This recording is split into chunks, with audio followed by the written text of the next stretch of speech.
Well, my name is Nelson Rangi, Nelson Francis Rangi. My actual full name is Rangitakaiwaho.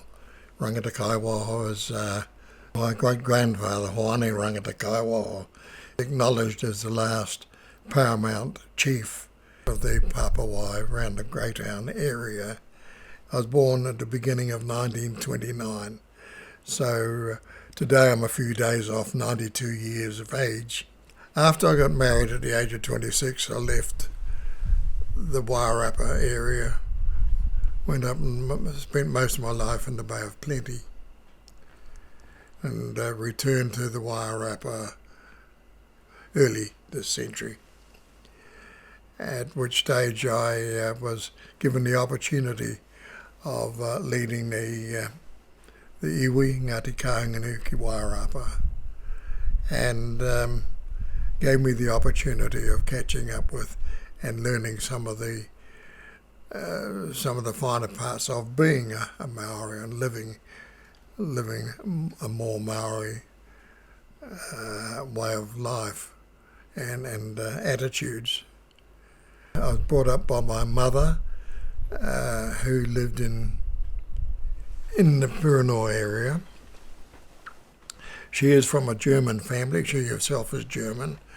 My maternal grandfather, his family came out from Germany and settled in Nelson in 1844, and they've been in the farming ever since. And my grandfather, George Bush, and it's spelled B-U-S-C-H, bought a farm up Whakatomatoma Road in Pirinoa early last century, and followed later by two further farms, part of the Tauanui estate at Pirinoa, and another piece of part of the Whangamoana estate. There were lots of Maori about Kohunui. There were two rows of houses all along there with a proper pā. I recall some of the local Maori who would be Tamaris or Te Whaitis. Put a hangi down just on the edge of the lake, just more or less in front of the hotel. And there's fish and eels and all sorts of everything rather else that goes in a hangi. I think it was a New Year coming up or something. And when they opened it up, there were a few white people around. Oh, come over and help yourself. Well, first time that most of them had seen a hangi, and of course there's quite a ritual. Putting it over, it was usually bush shirts, the bush singlets, and Jackie House we used to call them those days. Those navy blue woolen athletic type singlets, and a butcher's knife hanging on the side, and do some shoveling, and then you've got to have a beer and do a karakia and a few other things. And so when it opened up, and of course people said, "Oh, look, just like real food, isn't it?" And it was so popular, I think about a week later they put out another one, and for several years it was one of those things that grew, and lots of people would come down and have a hangi. But that's the best way of learning how things happen, is to actually take part. For a time, I actually lived next door to the Lake Ferry Hotel. My bedroom was at the front and overlooking Lake Onoke, and it was great to be able to wake up in the morning, just look out the window and see that in front of me. As far as the main lake, Wairarapa, is concerned, because it was difficult to reach, mostly it was landlocked by private land, and the only way to get to the other side of the lake was to go all the way to Featherston and down to Western Lake. Down at Lake Onoke, sometimes somebody would take out a net, a flounder. I remember on one occasion bringing the net in. Some of us had been up the top drinking. I was too young to drink, but it didn't matter. And whoever was pulling in this net yelled out they needed a hand, and so we all trooped down that and this, pulling this net in, we had to be very careful heaving on it, otherwise we could have broken the net. There would have been more than 100 flounder in it. Massive, just a seething massive flounder.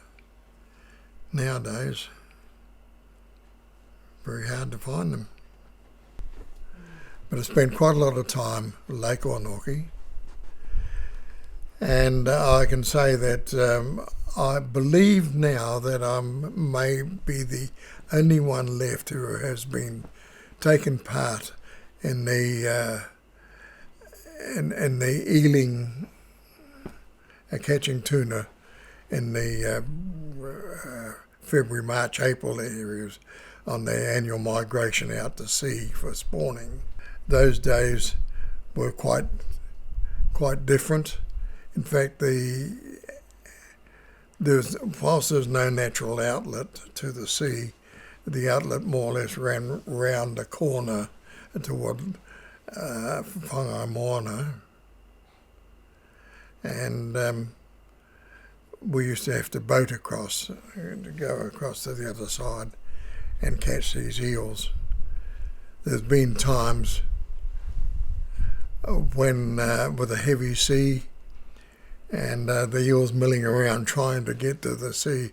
If you get a high sea and as the water comes over, the moment the salt water hits the lake, there's an absolute frenzy of these eels, particularly the big ones, and they'd run over the top of you. There were times there when the area that we were in, you could not walk on the sand without just standing on eels. We used to dig short trenches at night time into the sand of the spit and keep quiet for a few minutes. They'd block the end off there, and then some of them would throw out the eels, and then others would put them into their sacks. And that was my job. And they had to be fast, because as the water receded, the eels would go into the sand. If you weren't quick enough, you couldn't get hold of them. But once a high sea would come over to the top, we didn't have to dig any trenches. The eels would just try to get across, and we just picked them up. It was hard work, and it was cold, and all the rest of it. And as a young fellow, I seemed to be the one who was given the oars and told to row a boatload of people and all the sacks of eels, and that was hard work. And I'd get a clip over the ear every now and again to remind me that I wasn't going fast enough. They were dried for preserved, but a lot of them are used for trading purposes. They've even used to take quite a lot of them across the strait to the South Island, down to Wairarapa, around there. And I'm not sure what they traded them for, but they used to take stuff and stuff further up inland also. And so it was a form of trade, form of barter, I suppose. Some of the bigger, the long-fin male eels that would go out were a tremendous size. One of the things that I have mentioned is that the eels would bark. And I've told this to people over the years, and I know that many of them have heard me they nod their heads, but they really don't believe me. What do you mean barked? Is it like a dog? Well, I can't recall. What does it sound like? Well, they barked. They made a noise. I have discovered this, and I have finally met some people who sort of said, yes, those big eels, they would make a barking sound as a protection of the young ones or whatever it may be. Somebody said, if you've got all these millions of eels, it must have been very noisy with them all barking. No, it was only some that did it occasionally. But those were one of the things that I think that very few people have actually heard. And even today, though, I have come across some places where eels are protected and they grow to quite a big length. But some of them would stand. I can remember somebody brought on a horse and had an eel tied round the eel's part onto the pommel of the saddle, and it was reaching down. The tail was sort of touching the ground. So that's a 16-hand horse. 16 by 4 inches is a lot, about 5 feet. I'm not quite sure what that is in metric terms now.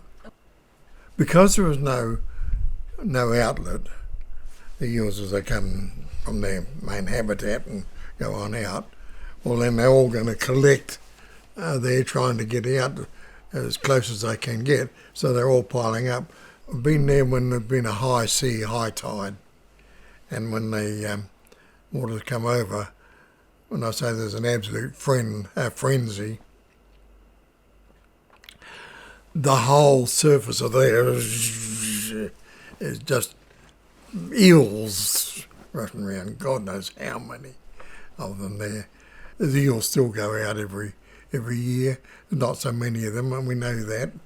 But if the lake was blocked up like it used to be, and that in another month or 2 months' time, I bet there'd be a hell of a lot of eels. It's like everything else that there's less and less of it, in all sorts of seafood, for instance. One of the problems has been, of course, the loss of habitat, because drains are kept clean. The wetlands, which used to be known as swamps, dirty, stinking, stagnant water, no good for anybody, and even the plants were funny-looking sort of things. And it was only of recent years, worldwide, that I've discovered that the wetlands are actually the lungs of the water system. Slows down the water, but that the water as it goes in, although it don't see very much, it's actually been the nutrients and so forth are being extracted from it, so that by the time the water reaches the main body of water, it's back in a pure, pristine state. And you don't get that now. That's why people are suddenly realising the value of wetlands and trying to, and you never get back to what it used to be like. Kohunui Pā, where it is now. When I left there, across the road, on the lakeside of the road, was quite swampy, and was miles and miles of just swamp land. Couldn't be really used for anything. When I came back, it's hybrid using stuff, and they're cutting all this silage and so forth. From that respect, there's hybrid. A lot of those ex-wetlands, ex-swamplands, now hybrid using land to the detriment of the water quality. I've been very concerned with that personally, but over the years it's been very pleasing to know that farmers themselves are seeing the advantages of water quality of the wetlands and of retiring some of their farmland and giving up or giving away something rather for the common good.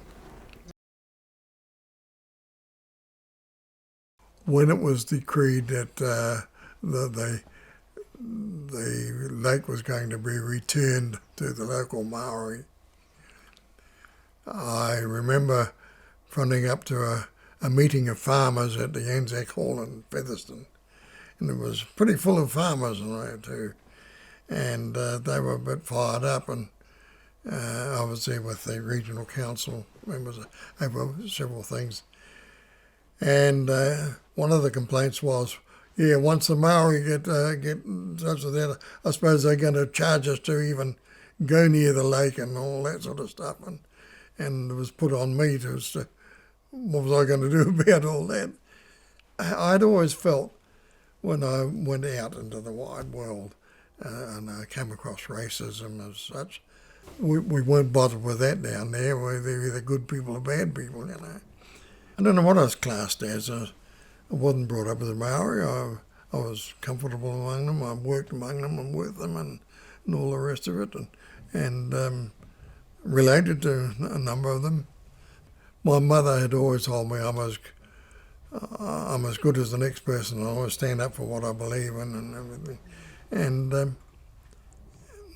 I was never ever troubled by it. And I'd always been independently minded.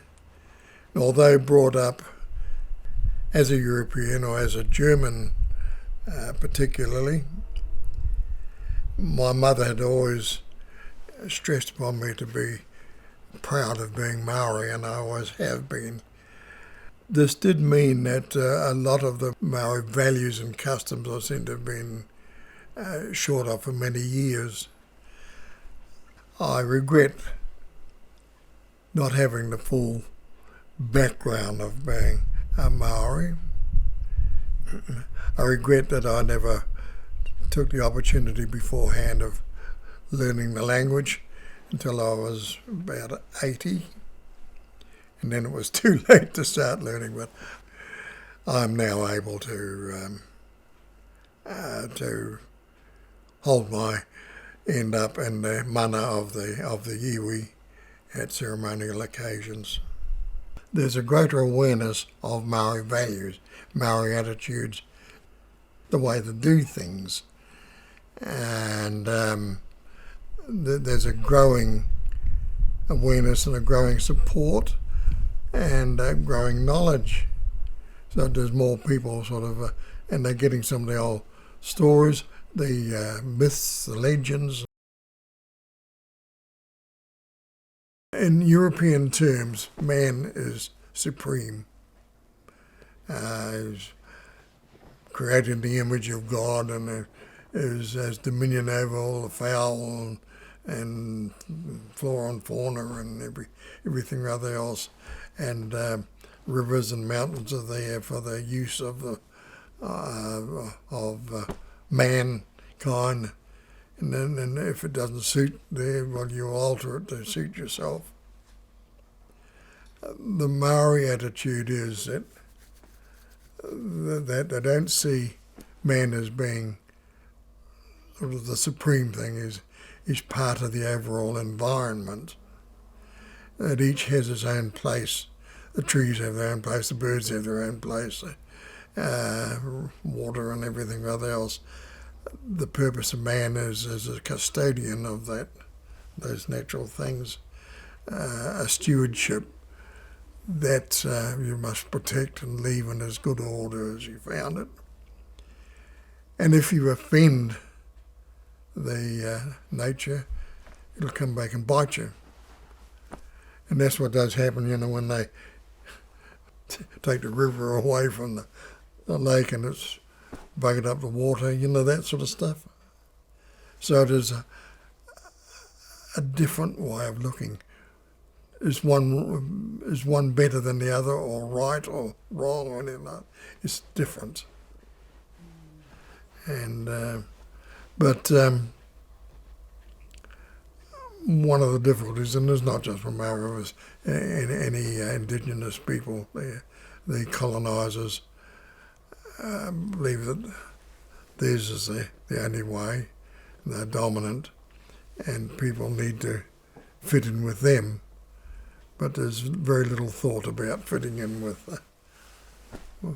the local things or even understanding it. And you'll never get rid of there, but